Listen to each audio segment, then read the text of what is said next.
Imagina só, você recebe uma notícia no meio da noite de que uma coalizão de exércitos, uma grande multidão, tá vindo para destruir tudo que você conhece. Sem tempo para se preparar. Nenhum. E as chances são, assim, basicamente nulas. O que fazer numa hora dessas? Pois é. Essa foi a situação exata em que o rei Josafá, de Judá, se encontrou. A nossa conversa de hoje mergulha numa história, assim, super dramática do antigo livro de 2 Crônicas, capítulo 20. As fontes que a gente tem são trechos de bíblias de estudo que dão não só a narrativa, mas também um pouco do contexto, né? O que ajuda bastante. Com certeza. E o nosso objetivo é tentar desvendar como um rei e uma nação inteira lidaram com uma ameaça existencial usando uma estratégia que, à primeira vista, parece Loucura. totalmente lógica. Jejum, oração e, o mais surpreendente de tudo, música. A história já começa, assim, de repente. Sem nenhum aviso, mensageiros chegam ofegantes a Josafá com a notícia de que um exército imenso. Uma coalizão, né? Exato, uma coalizão de moabitas, amonitas e meunitas já tinham atravessado o Mar Morto e estava em Hazazon Tamar. Que hoje a gente conhece como En-Gedi. E só para dar uma noção da urgência, En-Gedi fica a menos de 80 quilômetros de Jerusalém. Nossa, Eles não estavam vindo, eles já tinham chegado. Estavam praticamente na porta de casa. não era uma briguinha de fronteira então. De jeito nenhum. Era uma força de invasão com o objetivo claro de aniquilar o reino de Judá. Exato. E a primeira reação de Josafá, como as fontes nos dizem, é o medo. O que é totalmente compreensível. Supernatural. Mas o que ele faz em seguida é que muda o rumo de tudo.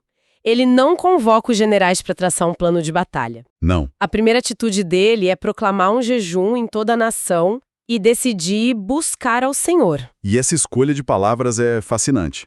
O termo hebraico original para buscar, que as notas de estudo destacam, é darash. Darash. E darash não é só pedir, sabe? É mais forte. Significa inquirir, pesquisar, quase como exigir uma direção. Entendi. Então a primeira ação oficial do comandante em chefe não foi militar, foi espiritual. Ele estava ativamente buscando uma estratégia de uma fonte totalmente diferente. E isso teve um efeito imediato, né? E imediato. Mobilizou o povo que veio de todas as cidades de Judá direto para a capital. E essa mobilização toda do povo converge para um único ponto. Um momento decisivo ali no pátio do templo, Josafá se posiciona na frente de todo mundo e faz uma oração pública que é impressionante. É muito mais que uma oração. É uma argumentação, quase.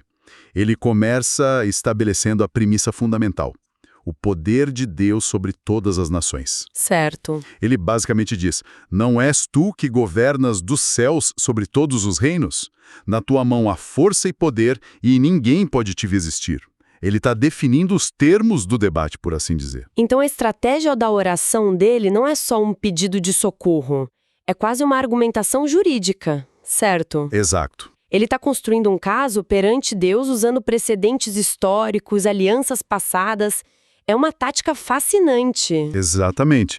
Depois de estabelecer o poder de Deus, ele apela para a história.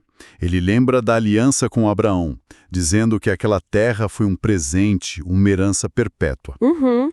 E depois ele joga a cartada final. Ele invoca a oração do rei Salomão, feita séculos antes na dedicação daquele mesmo templo. É como se ele estivesse dizendo: lembra do que foi prometido neste exato lugar? Isso. Salomão pediu que, se qualquer calamidade viesse sobre nós, guerra, praga, fome, e nós clamássemos a ti aqui, tu ouvirias e nos salvarias. Ele está ativando uma cláusula de um contrato espiritual. Nossa! E aí vem o cerne do argumento dele, que é a injustiça gritante da situação.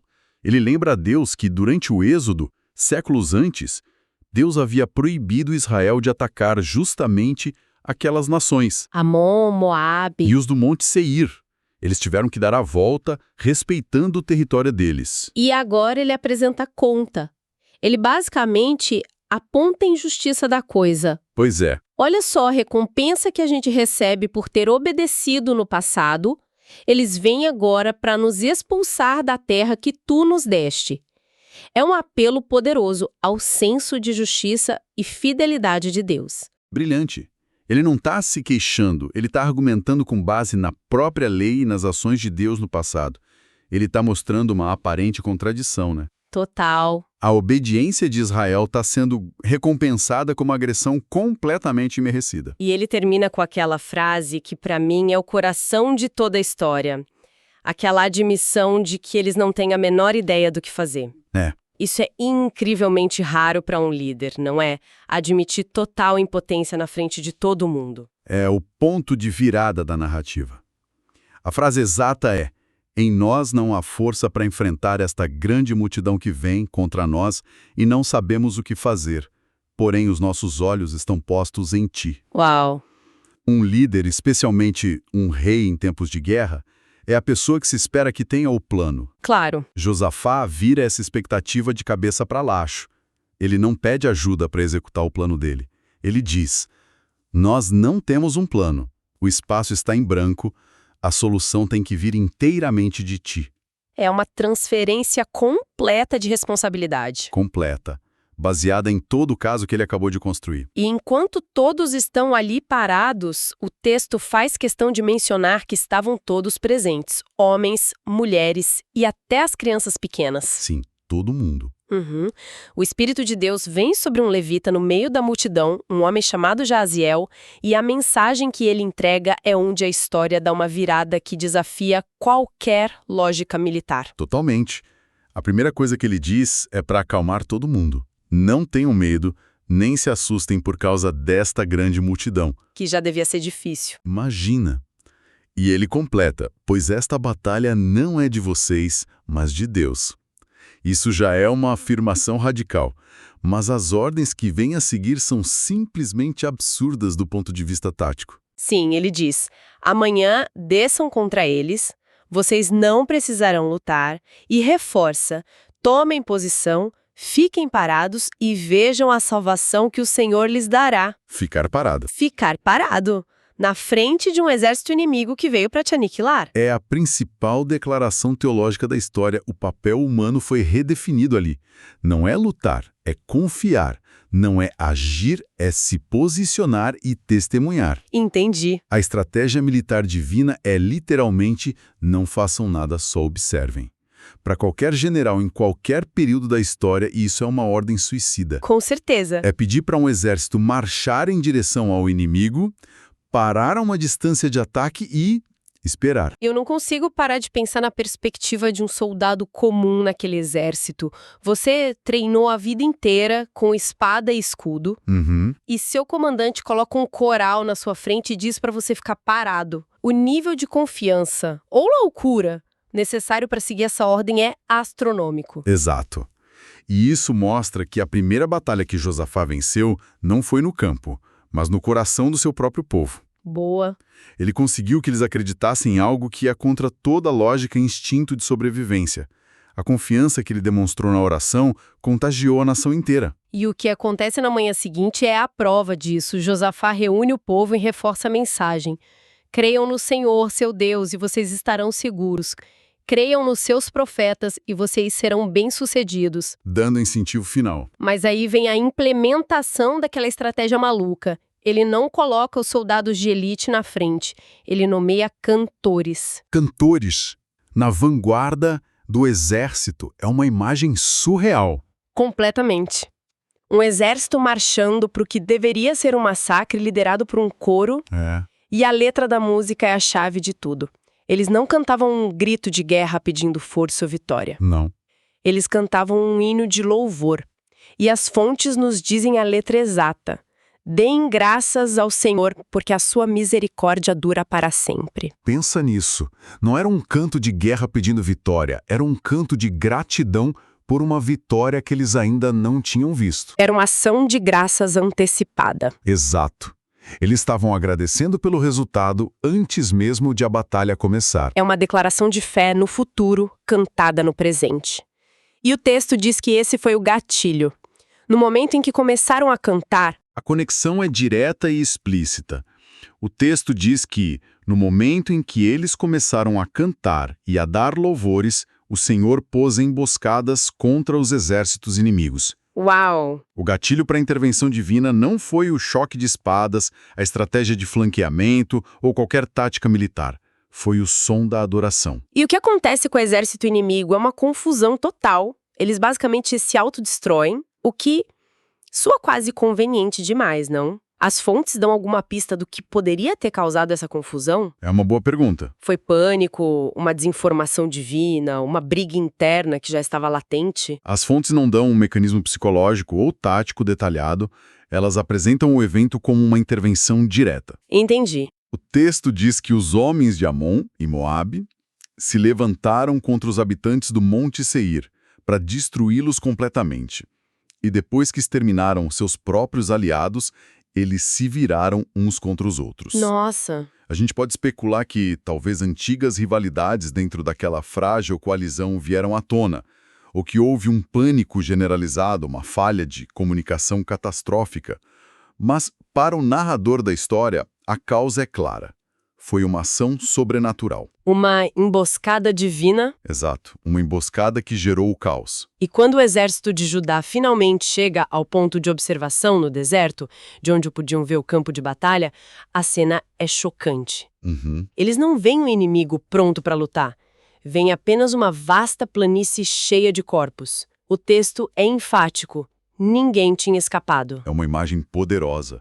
Um exército chegando para a guerra e encontrando o trabalho já feito. Tudo pronto. A vitória foi absoluta, e a única ação de combate de Judá foi cantar e depois marchar.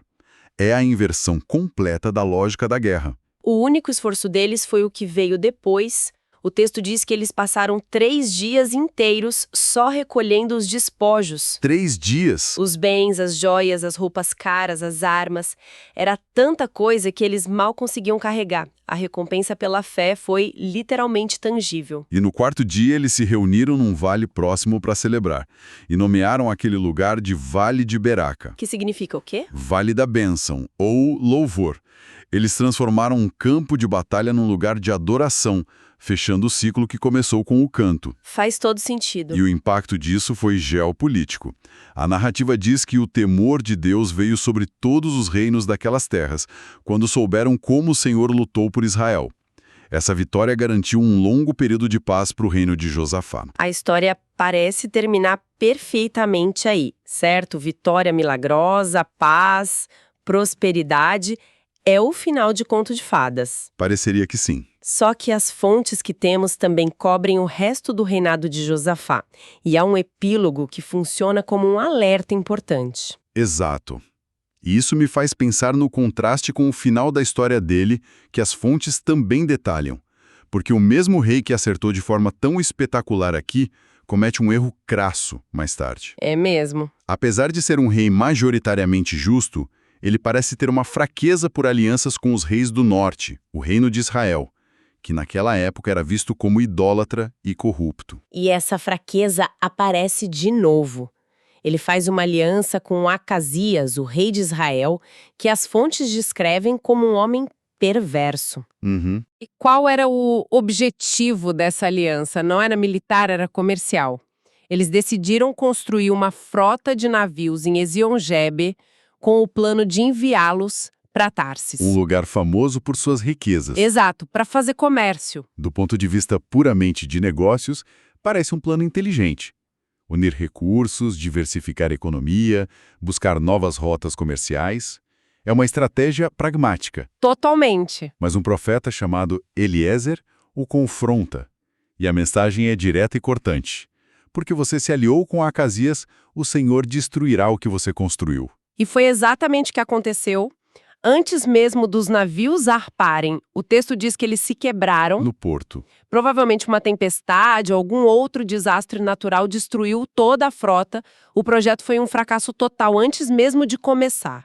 É um contraponto muito forte na narrativa. É um contraste gritante, não é? O mesmo rei que alcançou uma vitória militar impossível e obteve imensos despojos por meio da dependência total em Deus, Sim. mais tarde sofre um fracasso econômico total ao confiar numa aliança humana equivocada. Um projeto que, na lógica do mundo, parecia um bom negócio, resultou em perda total. Então, o que a gente tira disso tudo? De um lado, temos uma crise militar avassaladora que foi resolvida não pela força, mas por um ato radical de fé. Certo. O exército marchou para a batalha, mas sua única arma foi uma canção de gratidão. O resultado? Vitória completa e sem esforço. E, de outro lado, um empreendimento comercial que parecia totalmente prático e lógico, mas construído sobre uma aliança com princípios opostos. O resultado? Perda total. Exato. A história nos deixa com esses dois cenários lado a lado. Quase como um estudo de caso sobre risco e confiança. No primeiro caso, a estratégia de maior risco aparente, marchar desarmado e cantando, se provou a mais segura.